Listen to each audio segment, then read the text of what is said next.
The first week I moved into that house, my neighbor tried to have me arrested for parking in my own driveway. And if that sounds insane, just wait, because 15 minutes later, she found out she'd just called 911 on a cop. Yeah, that happened. And I swear to you, the look on her face when that badge came out, I almost felt bad. Almost. Let me back up a sec. I had just bought the place, small brick ranch, quiet street, the kind of neighborhood where the lawns are trimmed but not obsessively measured, kids ride bikes in lazy circles, and most people mind their own business.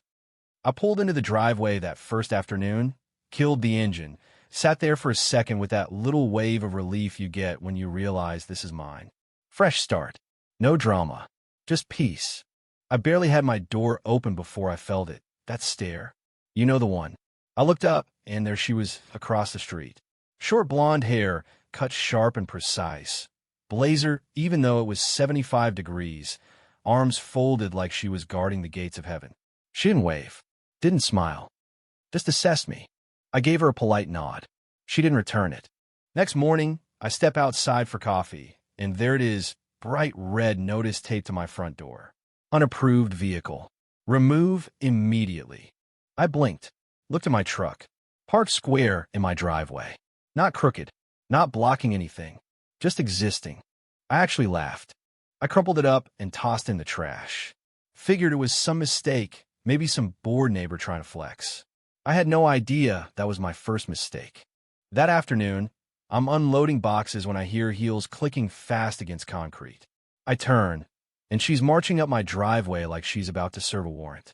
Clipboard in one hand, phone in the other. "Excuse me," she snaps. I set the box down. "Can I help you?" "You need to remove that vehicle immediately." I wipe sweat off my forehead. Yeah, and not happening. Her nose wrinkles like I just insulted her bloodline. This community has standards. Oversized vehicles are not permitted. I lean against the tailgate. "I'm not in your HOA."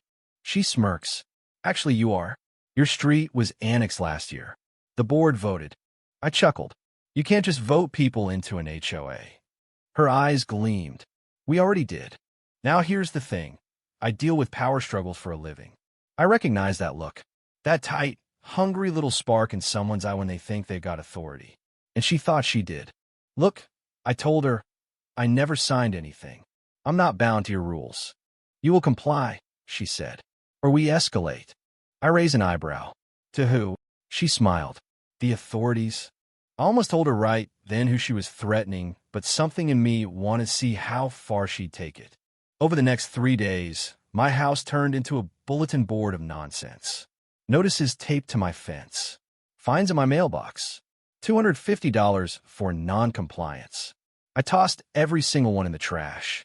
Then one night, I checked my security camera and saw her standing outside my house, flashlight in hand, taking pictures of my truck like she was documenting a crime scene. That's when I realized this wasn't about rules. This was about control. And Karen, her name was actually Karen, did not like losing it. The morning it exploded, the sky was clear, birds chirping, perfect suburban postcard. I step outside with my coffee, and there's another red notice on the door.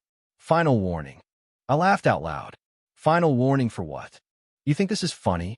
Her voice cut through the air. She was standing on the sidewalk, arms locked tight, face red.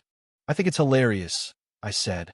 She went off about respect, community standards, how I was undermining everything she'd built. I let her finish, then calmly said, "You don't have authority over me." "I'm calling the police," she snapped. I stopped walking. Now, most people would panic. I didn't. I just turned around and watched her dial 911 with theatrical urgency. "Yes," she said into the phone, voice suddenly trembling. "There's a dangerous man trespassing on HOA property. He's aggressive. I feel threatened." I had to give it to her. She committed to the performance. Shaky breaths, pacing hand on chest. Oscar worthy. What she didn't know, I was a police officer, 15 years on the job. And the officer responding turned out to be Ryan Carter, academy buddy of mine. 15 minutes later, cruiser pulls up. Ryan steps out, sees me, and I see the confusion hit his face. Then the amusement. Karen practically sprinted to him. "Officer, thank God. This man is trespassing." Ryan holds up a hand. Ma'am, slow down. She launches into her speech about HOA property and aggression. Ryan glances at me. You want to tell her, he says, or should I? Her confidence flickers. Ryan clears his throat. Ma'am, this is his property. But the HOA only applies to people who signed agreements, he says. Did he sign one? She stammers. I reach into my back pocket, flip open my badge. I'm a police officer. Silence. I have never seen someone's world implode that fast. She actually said, that's fake. Ryan laughed. Nope. We went through the academy together. And that's when the panic set in. She pivoted hard. I want to file a complaint. He threatened me. Ryan's face changed. Ma'am, you just filed a false 911 report. Her smile vanished. But here's the twist that made this whole thing bigger than just driveway drama. Sergeant Daniels showed up. Big guy. Zero tolerance for nonsense. He listened to the 911 recording. Her fake fear. Her lies. Then he asked a simple question. Do you have legal documentation proving this HOA has authority? She didn't. Ryan pulled county records right there on his phone. Turns out, the HOA had never been legally registered. Dead silence. Which meant every fine she'd handed out, every threat, every violation was fraudulent.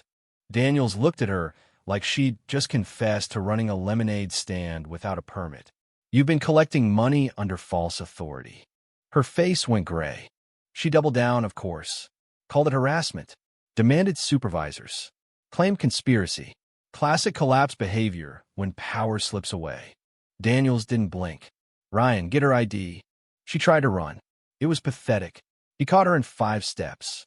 Karen Whitmore, Daniels said, cuffing her, you're under arrest for filing a false police report and fraudulent financial activity. The screaming started. Threats. Lawsuits. Claims she built the community. And here's the part nobody expected. Neighbors started coming out. Word spreads fast when there's sirens on a quiet street. One guy, glasses, stressed, looked like he hadn't slept in years, asked, does this mean the HOA is done? Daniel shrugged. Depends how deep this goes. So I did something simple. I posted in the neighborhood Facebook group. Explained the arrest. Mentioned the HOA wasn't legally registered. Within minutes, phones ringing. People furious. Dozens of homeowners realizing they'd paid thousands in fake fines. The board members started sweating. One admitted Karen controlled the finances alone.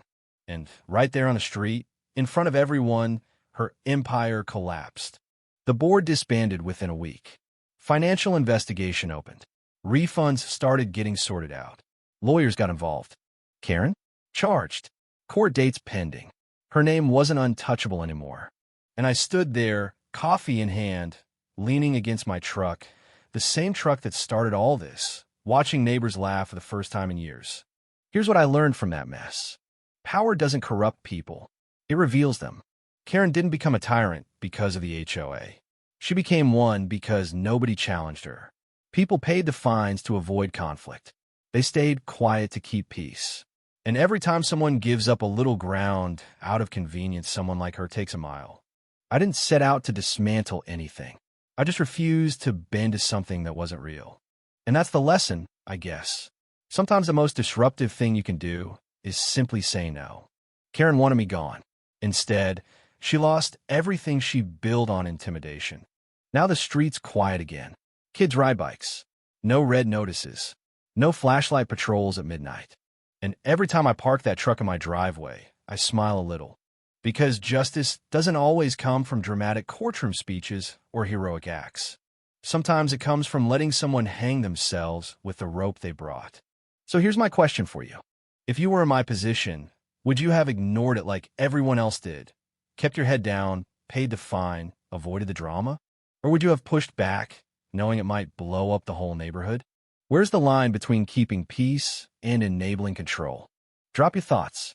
I'm genuinely curious, because I've seen what happens when nobody challenges fake authority. And if you've ever dealt with a power-hungry HOA, a neighbor who thought they ran the world, or someone who abused a little bit of control, tell me your story. Trust me, you're not alone.